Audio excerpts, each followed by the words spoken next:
Broadcast first. Sponsored by Natex Heating, Cooling, and Plumbing. Well, it looks nice. Sun setting. Look at the birds flying. They should be flying south, right? But I don't know if that would work either. It's so cold everywhere across the country. Roofy.net, Adams Memorial's camera. The sun did come out today. Tried to melt away some of that snow, but we still got a little bit of work to do because it didn't warm up that much. But we definitely have the clear skies.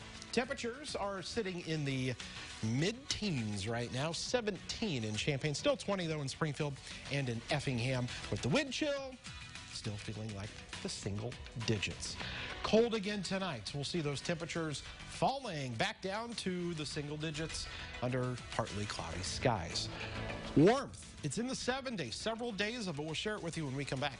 WCIA 3 News starts right now. Now on WCIA 3 News. The National Guard is now helping with the state with its vaccination efforts, the role they're playing at a new site in central Illinois. And also tonight, Michael Madigan is leaving office at the end of the month. Why he's ending his career in Springfield after more than half a century. And 2 teenagers were seriously hurt in a shooting this afternoon. We'll tell you who was arrested in connection to that crime. You're watching your local news leader. This is WCIA 3 News at 5. We've been able to stand up new locations in both St. Clair County, down in the Carbondale area as well, and now this new location. And hundreds of people are being vaccinated at that new site in Springfield. It's part of a wave of clinics run by the National Guard. Good evening, I'm Paul Cicchini. And I'm Jennifer Roscoe. This vaccination site is different from others. You don't have to live in Sangamon County to get an appointment, but you do have to fall under eligibility for Group 1A or 1B. WCIA 3's Cole Henke live in our Capitol newsroom. Cole, people have been calling for the National Guard to get involved in this for a while. That's right, and now the National Guard is staffing 18 different vaccination sites across the state. The one in Springfield here is the first one in central Illinois. And these are the same members of the National Guard that have been helping in different ways throughout the entire pandemic, whether it be cleaning different facilities or even giving COVID tests. But in order to get involved in this stage of the vaccination effort, they had to wait until the number of doses of the vaccine grew. The Guardsmen staff the Orr building at the Illinois State Fairgrounds, and that facility is already booked for the next 2 weeks. In the early stages, they're giving about 600 doses of the vaccine per day. But Major General Rich Neely says his people are prepared for that number to grow to 1,600 doses per day when the vaccine stockpile gets high enough. And their training is somewhere around 4 to 5 months. It's medical training, and it's very specific to the military, and then they have significant follow-on training after that once they get back to the state. Sangamon County Public Health Director Gail O'Neill says the 3rd week of appointments for the fairgrounds facility will open once they know exactly how many doses are being brought into the facility. And if you try to get an appointment online and aren't able to, don't stop there. Try calling the Sangamon County Public Health Department's vaccine hotline to see if you can get an appointment there, because O'Neill said they are taking 20% of the appointments they have at the fairgrounds facility and keeping those solely for people who call over the phone.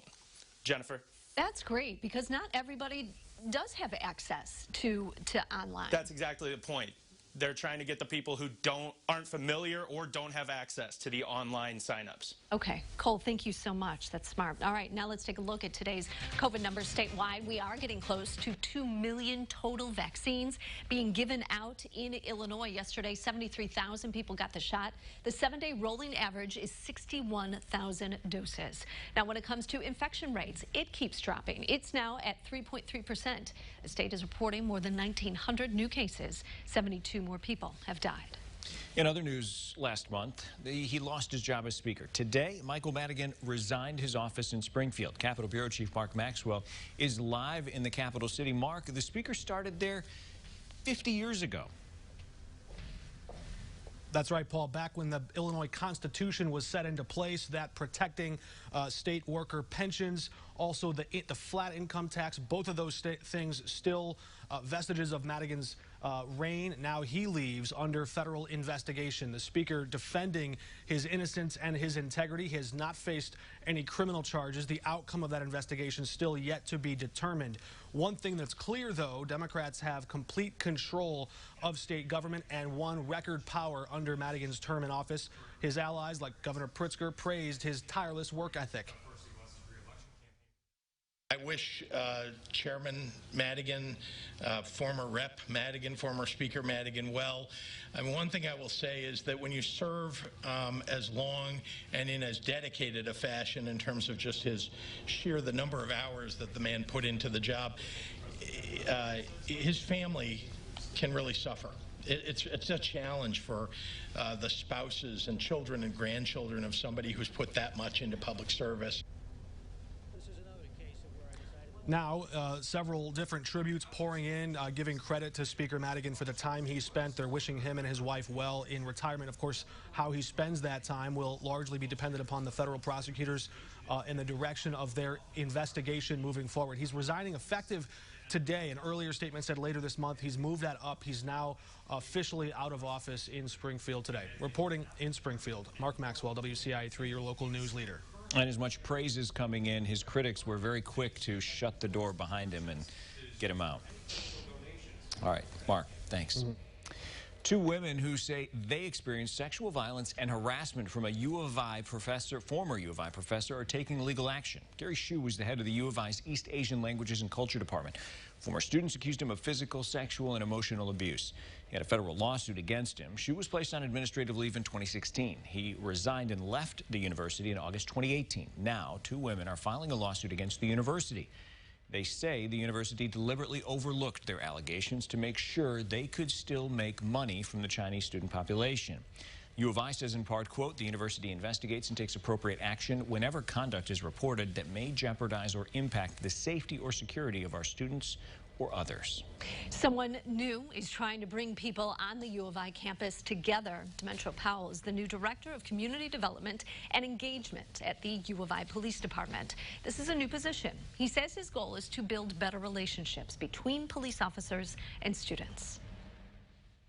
I'm excited for the future of this program, our community, what we're doing, our students, how we engage with one another. Powell says he plans to host events where officers and students can connect. He wants to encourage people to listen to each other and get both sides of a story.